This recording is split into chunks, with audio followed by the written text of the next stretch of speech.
مسلمانوں کے پہلے خلیفہ راشد یار غار سیدنا ابو بکر کے بعد اس دنیا میں سب سے زیادہ فضیلت دوسرے خلیفہ راشد سیدنا عمر فاروق ہی کو حاصل ہے۔ نبی صلی اللہ علیہ وسلم نے ان کے بارے میں اس طرح دعا فرمائی تھی: اے اللہ، اسلام کو عمر کے ذریعے سے قوت اور عزت دے۔ ان کے زمانے میں اسلامی حکومت 22 لاکھ مربع میل رقبے تک پھیل گئی۔ بعض موقعوں پر ان کی تائید میں آیات نازل ہوئیں۔ ان کی خلافت کا زمانہ بہترین اسلامی حکومت کا زمانہ تھا۔ اتنے بڑے حکمران ہوتے ہوئے دوپہر کے وقت شہر سے باہر گرم زمین پر کوئی پتھر وغیرہ سر کے نیچے رکھ کر قیلولہ کر لیتے تھے۔ ان کے واقعات اس قدر حیرت انگیز ہیں کہ سننے والے دنگ رہ جاتے ہیں۔ بڑے بڑے طاقتور حکمران ان کے نام سے کانپتے تھے، جبکہ خود ان کا یہ حال تھا کہ جسم پر کھردرا لباس ہوتا تھا۔ آپ یقیناً ان کی زندگی کے انوکھے اوراق پڑھنا پسند کریں گے، لیکن آج آپ پڑھنے کی بجائے سن کر دیکھیں، آپ کو ایک عجیب سا فرحت بخش احساس ہوگا۔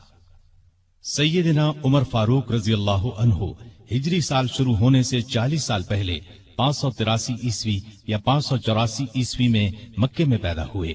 نبی کریم صلی اللہ علیہ وسلم ان سے 13 سال پہلے دنیا میں تشریف لا چکے تھے۔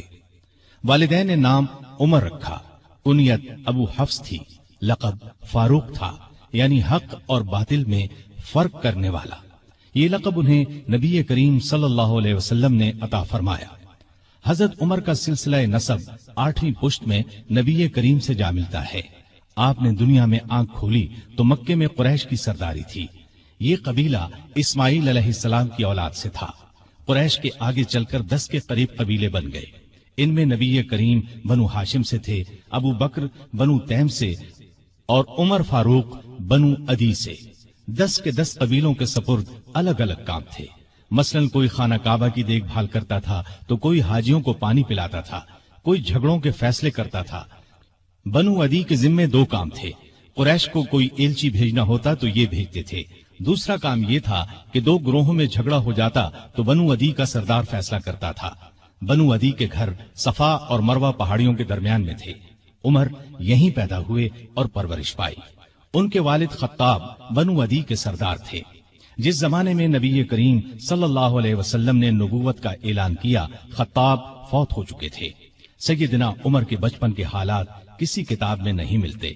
اتنا ذکر ملتا ہے کہ بڑے ہوئے تو باپ نے اونٹ چرانے پر لگا دیا۔ اونٹ چراتے ہوئے کبھی تھک کر بیٹھ جاتے تو باپ مارا کرتا تھا۔ جوانی کی عمر کو پہنچنے تک لکھنا پڑھنا سیکھ لیا تھا۔ نبی کریم صلی اللہ علیہ وسلم نے جب اعلان نبوت کیا تو قریش میں کل 17 آدمی لکھنا پڑھنا جانتے تھے۔ ان میں عمر فاروق بھی تھے۔ اس کے علاوہ انہوں نے سپاہگری، تیغ زنی اور گھڑ سواری میں کمال حاصل کیا۔ گھڑ سواری کا حال یہ تھا کہ اچھل کر گھوڑے پر بیٹھ جاتے۔ کشتی کا فن بھی سیکھا۔ اونچے قد کے طاقتور آدمی تھے، چوٹی کے کئی پہلوانوں سے مقابلے جیتے۔ شاعر نہیں تھے، اشعار پسند کرتے تھے۔ تقریر کرنے کا ڈھنگ بھی آتا تھا۔ مزاج میں غصہ اور سختی تھی۔ جوان ہونے پر تجارت کا پیشہ اختیار کیا۔ نبی کریم نے نبوت کا اعلان کیا تو ان کی عمر 27 سال تھی۔ اس وقت قریش میں بہت اونچی حیثیت کے مالک تھے۔ مکے کے معزز لوگوں میں شمار ہوتا تھا۔ ان کے بھائی زید بن خطاب، بہن فاطمہ بنت خطاب اور بہنوئی سعید بن زید نے جلد ہی اسلام قبول کر لیا۔ لیکن عمر اپنے باپ دادا کے مذہب پر سختی سے قائم رہے، ڈٹ کر اسلام کی مخالفت کی۔ مسلمان ہو جانے والوں کو مارتے پیٹتے تھے۔ مارتے پیٹتے 6 سال گزر گئے، لیکن عمر کسی ایک انسان کو بھی اسلام سے نہ پھیر سکے۔ اس دوران میں کچھ واقعات ایسے پیش آئے جن کی وجہ سے وہ سخت الجھن میں پڑ گئے۔ کبھی اسلام کی طرف مائل ہوتے، کبھی مسلمانوں کے خلاف نفرت محسوس کرتے۔ اس کی وجہ یہ تھی کہ رسول کریم صلی اللہ علیہ وسلم کے متعلق قریش کے کافروں نے مشہور کر رکھا تھا کہ وہ جادوگر ہیں۔ اس زمانے میں ایک روز انہوں نے رسول پاک صلی اللہ علیہ وسلم کو حرم شریف کے اندر نماز پڑھتے دیکھا تو وہ آپ کے پیچھے کھڑے ہو گئے۔ اس وقت آپ صلی اللہ علیہ وسلم قرآن پاک کی سورۃ الحاقہ کی بلند آواز میں تلاوت کر رہے تھے۔ اللہ کے کلام نے ان پر بہت اثر کیا۔ انہیں یقین ہو گیا کہ آپ نہ تو جادوگر ہیں اور نہ شاعر ہیں۔ دل میں اسلام کے لیے نرم گوشہ پیدا ہو گیا، لیکن باپ دادا کا مذہب چھوڑنے پر اب بھی تیار نہ ہوئے۔ قاسم بن عثمان کی روایت میں آیا ہے کہ ایک دن طبیعت نے جوش مارا، ارادہ کیا کہ جس ہستی کی وجہ سے وہ الجھن میں ہیں کیوں نہ انہیں ختم کر دیں۔ چنانچہ ننگی تلوار ہاتھ میں لے کر نکلے۔ راستے میں ایک مسلمان نعیم بن عبداللہ مل گئے۔ انہوں نے پوچھا، خیر تو ہے؟ ننگی تلوار لیے کہاں جا رہے ہیں؟ بولے، محمد کو قتل کرنے جا رہا ہوں۔ نعیم نے کہا کہ پہلے اپنے گھر کی خبر تو لیں، آپ کی بہن اور بہنوئی مسلمان ہو چکے ہیں۔ سیدنا عمر الٹے پاؤں بہنوئی کے گھر پہنچے۔ اس وقت ان کے بہنوئی سعید بن زید اور فاطمہ بنت خطاب کے گھر میں رسول اللہ صلی اللہ علیہ وسلم کے ایک صحابی خباب بن ارت بھی موجود تھے۔ خباب بن ارت انہیں قرآن سکھا رہے تھے۔ عمر نے دروازے پر دستک دی تو خباب گھر کے ایک حصے میں چھپ گئے۔ فاطمہ نے قرآن کے اوراق چھپا دیے، لیکن عمر تلاوت کی آواز سن چکے تھے۔ اندر پہنچ کر پوچھا، کیا پڑھ رہے تھے؟ مجھے معلوم ہوا ہے کہ تم مسلمان ہو چکے ہو، اپنے باپ دادا کے مذہب سے پھر گئے ہو۔ یہ کہہ کر انہوں نے دونوں کو مارنا پیٹنا شروع کر دیا۔ بہن کے سر پر ایک لکڑی ماری، ان کے سر سے خون بہ نکلا۔ اس وقت دونوں میاں بیوی کے منہ سے نکلا، ہاں اے عمر، ہم مسلمان ہو چکے ہیں، اللہ کے رسول پر ایمان لے آئے ہیں، تم سے جو ہو سکے کر لو، اسلام تو اب ہمارے دلوں سے نہیں نکل سکتا۔ عمر نے بہن کا خون دیکھا اور یہ الفاظ سنے تو غصہ ٹھنڈا ہو گیا۔ بولے، اچھا جو تم پڑھ رہے تھے مجھے دکھاؤ۔ بہن نے اوراق انہیں دے دیے، ان پر سورہ طٰہٰ لکھی تھی۔ انہوں نے اس کو پڑھا تو بے اختیار پکار اٹھے، واہ کتنا عمدہ اور اعلیٰ درجے کا کلام ہے۔ یہ سن کر خباب بن ارت بھی باہر نکل آئے اور بولے، اے عمر، مجھے امید ہے اللہ تعالیٰ نے اپنے نبی کی دعا کو پوری کرنے کے لیے آپ کو چن لیا ہے۔ میں نے کل ہی نبی صلی اللہ علیہ وسلم کو یہ دعا کرتے سنا ہے، الہی ابو جہل یا عمر بن خطاب کے ذریعے سے اسلام کو قوت عطا کر۔ پس اے عمر، اللہ کی طرف آؤ، اللہ کی طرف آؤ۔ یہ سن کر سیدنا عمر فاروق نے کہا، مجھے محمد کے پاس لے چلو۔ نبی صلی اللہ علیہ وسلم اس وقت دار ارقم میں تھے۔ عمر رضی اللہ عنہ خباب بن ارت کے ساتھ کمر سے تلوار لٹکائے وہاں پہنچے۔ دروازے پر دستک دی۔ ایک صحابی نے اندر سے ایک جھری میں سے جھانک کر آپ صلی اللہ علیہ وسلم کو بتایا، باہر عمر تلوار کمر سے لٹکائے کھڑے ہیں، نہ جانے کس ارادے سے آئے ہیں۔ آپ کے چچا سیدنا حمزہ رضی اللہ عنہ بھی اس وقت وہاں موجود تھے۔ یہ بہت بہادر تھے، فوراً بولے، انہیں اندر آنے دو، نیک ارادے سے آئے تو ٹھیک، ورنہ انہی کی تلوار سے ان کا سر اڑا دوں گا۔ رسول اللہ صلی اللہ علیہ وسلم نے بھی فرمایا، انہیں آنے دو۔ چنانچہ دروازہ کھول دیا گیا۔ عمر اندر داخل ہوئے۔ آپ صلی اللہ علیہ وسلم اٹھ کر ان کی طرف بڑھے، ان کی چادر کو مٹھی میں دبا کر زور سے کھینچتے ہوئے فرمایا، خطاب کے بیٹے، تم کس ارادے سے آئے ہو؟ سیدنا عمر رضی اللہ عنہ نے عرض کیا، اے اللہ کے رسول، میں اللہ اور اس کے رسول پر ایمان لانے کے لیے حاضر ہوا ہوں۔ اس پر آپ صلی اللہ علیہ وسلم نے زور سے اللہ اکبر فرمایا۔ باقی مسلمانوں نے بھی اللہ اکبر کا نعرہ لگایا۔ اب عمر رضی اللہ عنہ نے کلمہ پڑھا، پھر بولے، اے اللہ کے رسول، کیا ہم حق پر نہیں ہیں؟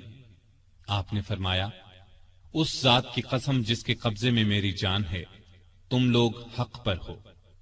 یہ سن کر سیدنا عمر فاروق نے عرض کیا، جب ہم حق پر ہیں اور کافر غلط راستے پر، تو پھر اپنا دین کیوں چھپائیں؟ آپ نے فرمایا، اے عمر، ابھی ہماری تعداد تھوڑی ہے اور تم دیکھ رہے ہو کہ ہم کن حالات سے گزر رہے ہیں۔ سیدنا عمر نے یہ سن کر فرمایا، اس ذات کی قسم جس نے آپ کو نبی بنا کر بھیجا ہے، میں اسلام لانے سے پہلے جن لوگوں میں اٹھتا بیٹھتا تھا، اب مسلمان ہو کر ان کے سامنے جاؤں گا۔ اس پر تمام مسلمان دار ارقم سے 2 صفیں بنا کر نکلے اور کعبے کی طرف روانہ ہوئے۔ ایک صف میں عمر تھے، دوسری میں حمزہ۔ سب نے مسجد حرام میں نماز ادا کی۔ قریش نے یہ دیکھا تو طیش میں آ گئے۔ اس وقت تو کچھ نہ کہا، جب عمر تنہا نظر آئے تو ان پر حملہ کر دیا۔ انہوں نے بھی ڈٹ کر مقابلہ کیا۔ آخر کافر انہیں چھوڑ کر چلے گئے۔ یہ واقعہ نبوت کے 6 سال پیش آیا۔ ایمان لانے کے بعد 6 سال تک مکے میں رہے، پھر دوسرے مسلمانوں کے ساتھ مدینہ کی طرف ہجرت کی۔ ایسے میں کفار کو مخاطب ہو کر فرمایا، میں آج مکے سے جا رہا ہوں، کسی میں ہمت ہے تو مجھے روک کر دکھائے۔ کوئی آگے نہ آیا۔ اس طرح آپ قبا پہنچے۔ پھر نبی کریم صلی اللہ علیہ وسلم اور ابو بکر ہجرت کر کے وہاں تشریف لائے۔ مسجد قبا کی تعمیر کے بعد سب نے مدینے کا رخ کیا۔ ہجرت کے وقت سیدنا عمر فاروق کی عمر 40 سال کے قریب تھی۔ اس کے بعد وہ 23 برس اس دنیا میں رہے۔ یہ سارا زمانہ مدینے میں گزارا، مسجد نبوی کی تعمیر میں حصہ لیا۔ آپ صلی اللہ علیہ وسلم نے مہاجرین اور انصار میں بھائی چارہ کرایا تو اتبان بن مالک کو ان کا بھائی بنایا۔ انہوں نے اپنا نصف مکان انہیں دے دیا۔ عبداللہ بن زید نے خواب میں اذان کے الفاظ سنے۔ انہوں نے یہ الفاظ نبی کریم صلی اللہ علیہ وسلم کو سنائے تو آپ صلی اللہ علیہ وسلم نے سیدنا بلال کو حکم دیا، اذان کہیں۔ جو ہی انہوں نے اذان شروع کی، سیدنا عمر فاروق اپنی چادر گھسیٹتے ہوئے آئے اور بولے، اے اللہ کے رسول صلی اللہ علیہ وسلم، اس ذات کی قسم جس نے آپ کو نبی بنا کر بھیجا ہے، میں نے بھی بالکل یہی الفاظ خواب میں سنے ہیں۔ یہ سن کر آپ بہت خوش ہوئے۔ آج تک اذان انہی الفاظ میں دی جا رہی ہے اور قیامت تک دی جاتی رہے گی۔ ہجرت کے دوسرے سال بدر کی لڑائی پیش آئی۔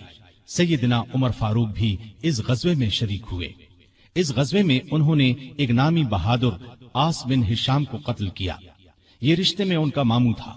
اگلے سال احد کی لڑائی ہوئی۔ سیدنا عمر اس لڑائی میں بھی شریک ہوئے۔ بدر کی لڑائی میں عمر فاروق کی بیٹی سیدہ حفصہ بیوہ ہو گئی تھی۔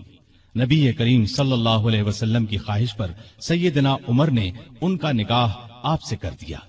اس طرح وہ رسول کریم صلی اللہ علیہ وسلم کے سسر بنے۔ ان کی بیٹی کو مومنوں کی ماں کا درجہ حاصل ہوا۔ ہجرت کے 5ویں سال شوال میں خندق کی لڑائی پیش آئی۔ سیدنا عمر نے بھی خندق کھو دی۔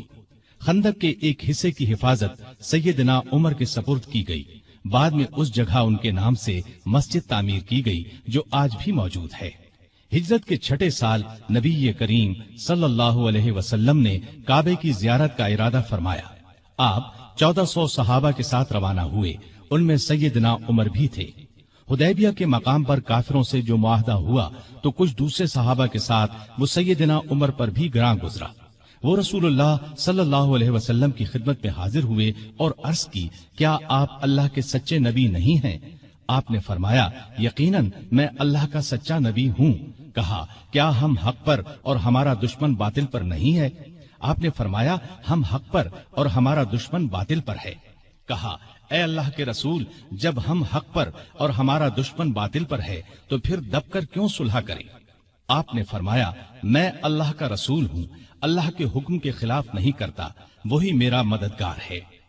سیدنا عمر پھر ابو بکر صدیق کے پاس گئے اور ان سے بھی یہی کہا تو انہوں نے فرمایا، اے جوان، بلا شبہ نبی کریم صلی اللہ علیہ وسلم اللہ کے رسول ہیں۔ وہ اپنے رب کی نافرمانی نہیں کر سکتے اور وہی ان کا ناصر و مددگار ہے۔ بس ان کی رکاب کو تھامے رہو، یعنی ہر معاملے میں ان کی فرما برداری کرو۔ نبی کریم صلی اللہ علیہ وسلم نے فرمایا، میں اللہ کا رسول ہوں، اللہ کے حکم کے خلاف نہیں کرتا، وہی میرا مددگار ہے۔ تب جا کر سیدنا عمر کو اطمینان ہوا۔ نبی کریم صلی اللہ علیہ وسلم واپس روانہ ہوئے تو سورہ فتح نازل ہوئی۔ آپ نے سیدنا عمر کو بلا کر اللہ تعالیٰ کا یہ ارشاد سنایا کہ ہم نے آپ کو کھلی فتح عطا کی۔ ساتھ ہی آپ نے فرمایا، مجھ پر آج ایسی صورت نازل ہوئی ہے جو مجھے اس دنیا سے زیادہ پیاری ہے۔ سیدنا عمر رضی اللہ عنہ نے حدیبیہ کی صلح کے موقع پر جو گفتگو کی تھی وہ خلوص نیت پر مبنی تھی۔ پھر بھی انہیں تمام زندگی اس بات کا افسوس رہا کہ کیوں انہوں نے اس طرح کے سوال جواب کیے۔ اس کے بدلے میں انہوں نے بہت سے روزے رکھے، کئی غلام آزاد کیے اور بہت سی نفل نمازیں پڑھی۔ ہجرت کے 7ویں سال خیبر کی لڑائی ہوئی، اس میں بھی سیدنا عمر رضی اللہ عنہ شریک تھے۔ ذیقعد 7 ہجری میں نبی صلی اللہ علیہ وسلم عمرے کے لیے تشریف لے گئے۔ 2000 مسلمان آپ کے ساتھ تھے۔ سیدنا عمر بھی ان میں شامل تھے۔ ذات سلاسل کی جنگ میں بھی شریک ہوئے۔ سلاسل جگہ کا نام ہے، یا اس مقام پر قبیلہ جزام کا ایک چشمہ تھا جس کا نام سلسل تھا۔ مسلمان لشکر اسی چشمے پر اترا تھا، اسی لیے اس غزوے کو ذات السلاسل کہا جاتا ہے۔ 8 ہجری 10 رمضان کو رسول اللہ صلی اللہ علیہ وسلم 10,000 ہتھیار بند صحابہ کے ساتھ مدینے سے مکے کی طرف روانہ ہوئے۔ ان میں سیدنا عمر بھی شامل تھے۔ مکے سے کچھ فاصلے پر آپ صلی اللہ علیہ وسلم نے پڑاؤ ڈالا۔ اس میدان کا نام اب وادی فاطمہ ہے۔ قریش کے سردار ابو سفیان نے 2 آدمیوں کو حالات معلوم کرنے کے لیے بھیجا۔ پھر ابو سفیان خود نبی کریم صلی اللہ علیہ وسلم کی خدمت میں حاضر ہوئے۔ ایسے میں سیدنا عمر رضی اللہ عنہ نے عرض کیا، اے اللہ کے رسول، مجھے اجازت دیں میں ابو سفیان کا سر اڑا دوں، لیکن آپ نے ایسا کرنے کی اجازت نہ دی۔ اس موقع پر ابو سفیان نے اسلام قبول کیا۔ ان کے بعد مکے کے باقی ماندہ لوگ بھی مسلمان ہو گئے۔ فتح مکہ کے بعد غزوہ حنین پیش آیا۔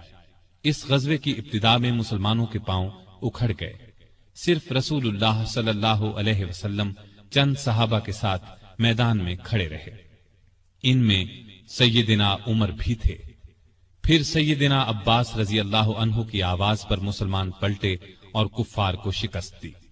تبوک کی لڑائی کے لیے سیدنا عمر نے اپنے مال کا نصف حصہ نبی صلی اللہ علیہ وسلم کی خدمت میں پیش کیا۔ حجۃ الوداع کے موقع پر بھی سیدنا عمر ساتھ تھے۔ اس حج کے بعد ہی آپ صلی اللہ علیہ وسلم اس دنیا سے رخصت ہوئے۔ سفر 11 ہجری میں آپ صلی اللہ علیہ وسلم نے اسامہ بن زید کو اسلامی لشکر کا سپہ سالار مقرر کیا اور حکم دیا کہ جا کر رومیوں سے موتا کی لڑائی کا بدلہ لے۔ موتا کی لڑائی ہجرت کے 8ویں سال میں ہوئی تھی۔ اس میں اسامہ کے والد زید اور بہت سے صحابہ رضی اللہ عنہم شہید ہو گئے تھے۔ چنانچہ آپ نے یہ لشکر روانہ فرمایا۔ اس میں بڑے بڑے صحابہ کے ساتھ سیدنا عمر بھی شریک تھے۔ آپ صلی اللہ علیہ وسلم نے رحلت فرمائی تو سیدنا عمر رضی اللہ عنہ کو آپ کی وفات کا یقین ہی نہیں آتا تھا۔ وہ یہ اعلان کر رہے تھے، جو شخص یہ کہے گا کہ رسول اللہ صلی اللہ علیہ وسلم نے وفات پائی ہے، میں اس کی گردن اڑا دوں گا۔ پھر ابو بکر رضی اللہ عنہ کے سمجھانے پر یقین آیا کہ نبی صلی اللہ علیہ وسلم رحلت فرما چکے ہیں۔ آپ صلی اللہ علیہ وسلم کی وفات کے بعد خلافت کے مسئلے پر مسلمانوں میں اختلاف پیدا ہوا تو اس موقع پر سیدنا عمر نے ابو بکر رضی اللہ عنہ کا نام خلافت کے لیے سب کے سامنے رکھا۔ سبھی نے اس سے اتفاق کیا۔ ابو بکر کے بارے میں سیدنا عمر کے یہ الفاظ ہیں، ابو بکر رسول اللہ صلی اللہ علیہ وسلم کے صحابی ہیں، غار کے ساتھی ہیں، یہ تمام مسلمانوں سے زیادہ تمہارے معاملات کے والی ہونے کے حقدار ہیں۔ خلیفہ بننے کے بعد سیدنا ابو بکر نے سب سے پہلے اسامہ بن زید کا لشکر روانہ فرمایا۔ یہ لشکر نبی کریم صلی اللہ علیہ وسلم کی شدید علالت کی وجہ سے مرینا سے باہر مقام جرف پر ٹھہر گیا تھا اور پھر وفات کی وجہ سے روانہ نہ ہو سکا تھا۔ اس موقع پر سیدنا ابو بکر نے اسامہ بن زید سے کہا کہ سیدنا عمر فاروق رضی اللہ عنہ کو ان کے پاس چھوڑ جائیں، کیونکہ ان کے مشوروں کی ضرورت پڑے گی۔ اسامہ بن زید نے خوشی سے یہ بات منظور کی۔ ابو بکر کی خلافت 2.25 برس رہی۔ تمام عرصے میں سیدنا عمر ان کے خاص مشیر رہے۔ اس دوران میں سیدنا عمر نے سیدنا ابو بکر کو مشورہ دیا کہ قرآن کو ایک جگہ جمع کر دیا جائے۔ انہوں نے یہ مشورہ اس لیے دیا کہ یمامہ کی لڑائی میں قرآن مجید کے حافظ بہت سے صحابہ شہید ہو گئے تھے۔ آخر یہ کام زید بن ثابت، سیدنا عمر اور بہت سے دوسرے صحابہ رضی اللہ عنہم کی مدد سے مکمل ہوا۔ جمادی الاولی 13 ہجری میں سیدنا ابو بکر سخت بیمار ہو گئے۔ بچنے کی امید نہ رہی تو انہوں نے خلافت کے بارے میں چند بڑے بڑے صحابہ سے مشورہ کیا۔ خود انہوں نے سیدنا عمر کا نام تجویز کیا۔ بعض صحابہ نے اس پر کہا کہ وہ مزاج کے بہت سخت ہیں، اس پر ابو بکر نے فرمایا جب ان پر خلافت کا بوجھ پڑے گا تو نرم ہو جائیں گے۔ اس طرح تمام مسلمانوں کا سیدنا عمر کی خلافت پر اتفاق ہو گیا۔ سیدنا ابو بکر نے آخر وقت میں سیدنا عمر کو یہ وصیت کی کہ عراق میں مسلمان ایرانیوں سے لڑ رہے ہیں، ان کے لیے فوراً مدد بھیجی جائے۔ اس وصیت کے بعد 22 جمادی الاخری کو سیدنا ابو بکر نے وفات پائی۔ تمام مسلمانوں نے خوشی سے سیدنا عمر کی بیعت کر لی۔ اس طرح وہ مسلمانوں کے دوسرے خلیفہ راشد بنے۔ خلیفہ بنتے ہی انہوں نے ابو بکر کی وصیت کے مطابق عراق کی طرف ایک لشکر روانہ کیا۔ ابو عبیدہ رضی اللہ عنہ کو لشکر کا سالار مقرر فرمایا، اور اس طرح مسلمانوں کی عظیم الشان فتوحات کا سنہری دور شروع ہوا۔ Iraq, Mada'in, Hulwan, Jazira, Khuzestan, Nahavand, Isfahan, Hamadan, Azerbaijan, Tabaristan, Armenia, Fars, Kerman, خراسان، سیستان، مکران، دمشق، حمص، لاذقیہ، یرموک، قنسرین، حلب، انطاکیہ اور بیت المقدس فتح ہوئے۔ بیت المقدس کی فتح کا واقعہ کچھ اس طرح ہے کہ مجاہدین اسلام نے قریباً 3 سال میں سارا شام فتح کر لیا۔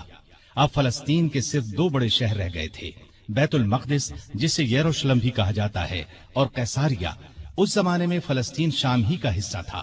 16 ہجری میں مسلمانوں نے دوسری لڑائیوں سے فارغ ہو کر بیت المقدس کا محاصرہ کر لیا۔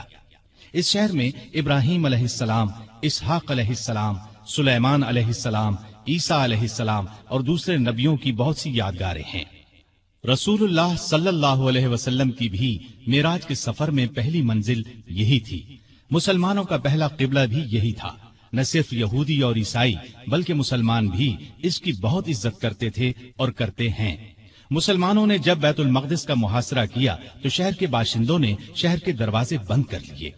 چند دن تو اس طرح گزرے، پھر انہوں نے مسلمانوں کے سپہ سالار ابو عبیدہ بن جراح کو پیغام بھیجا کہ ہم شہر مسلمانوں کے حوالے کرنے کے لیے تیار ہیں، لیکن شرط یہ ہے کہ مسلمانوں کے خلیفہ خود یہاں آئیں اور صلح کا معاہدہ کریں۔ ابو عبیدہ بن جراح نے یہ بات سیدنا عمر کو لکھ بھیجی۔ خلیفہ ثانی سیدنا عمر نے صحابہ سے مشورہ کر کے وہاں جانے کا فیصلہ کیا۔ آپ نے رجب 16 ہجری میں حضرت علی رضی اللہ عنہ کو اپنا قائم مقام بنایا اور روانہ ہو گئے۔ اس وقت دنیا کے بڑے بڑے حکمران ان کا نام سن کر کانپتے تھے، لیکن اپنے وقت کے سب سے بڑے حاکم کے سفر کا حال یہ تھا کہ چند بزرگ صحابہ کے سوا ان کے ساتھ کوئی نہیں تھا۔ فوج، نہ خیمے، نہ قارے، نہ جھنڈے، ایک اونٹ پر سوار تھے، اس پر ستو اور کھجور کے 2 تھیلے لادے ہوئے تھے۔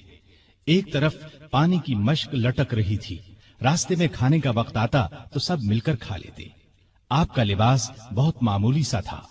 بیت المقدس کے قریب پہنچے تو صحابہ نے مشورہ دیا کہ لباس تبدیل کر لیں، قیمتی پوشاک پیش کی، لیکن آپ نے وہ لباس پہننے سے انکار کر دیا اور فرمایا، اللہ نے ہمیں جو عزت دی ہے وہ اسلام کی وجہ سے ہے، اور ہمارے لیے یہی کافی ہے۔ غرض اسی حالت میں شہر میں داخل ہوئے۔ عیسائیوں نے شہر آپ کے حوالے کر دیا۔ مسلمانوں نے وہاں ایک مسجد بنائی، اس کا نام مسجد عمر رکھا۔ یہ آج بھی موجود ہے اور اب تک مسجد عمر کہلاتی ہے۔ 14 ہجری میں مسلمانوں نے حمص کو فتح کر لیا تھا۔ 17 ہجری کو روم کے بادشاہ ہرقل نے حمص مسلمانوں سے چھیننے کے لیے سمندر کے راستے فوج بھیجی۔ اس فوج نے حمص کا محاصرہ کر لیا۔ جزیرے کے لوگوں نے بھی ہرقل کو ایسا کرنے پر اکسایا تھا، چنانچہ جزیرے سے بھی 30,000 فوج آ کر ہرقل کی فوج سے مل گئی۔ سیدنا ابو عبیدہ بن جراح رضی اللہ عنہ نے ان حالات کی اطلاع سیدنا عمر فاروق کو بھیجی تو انہوں نے ان کی مدد کے لیے مزید فوج روانہ کی۔ دوسری طرف سہیل بن عدی کی سرکردگی میں ایک فوج جزیرے کی طرف روانہ کر دی۔ خود بھی مدینے سے چل کر دمشق آ گئے تاکہ نزدیک سے تمام حالات پر نظر رکھ سکیں۔ سہیل بن عدی جزیرے کی طرف بڑھے تو جزیرے سے حمص کی طرف روانہ ہونے والی فوج کو اپنے گھر کی فکر پڑ گئی۔ وہ ہرقل کی فوج کا ساتھ چھوڑ کر واپس جزیرے چلے گئے۔ ادھر ابو عبیدہ بن جراح نے خالد بن ولید کے مشورے سے شہر سے نکل کر ہرقل کی فوج پر حملہ کر دیا۔ گھمسان کی لڑائی کے بعد رومیوں نے بدترین شکست کھائی۔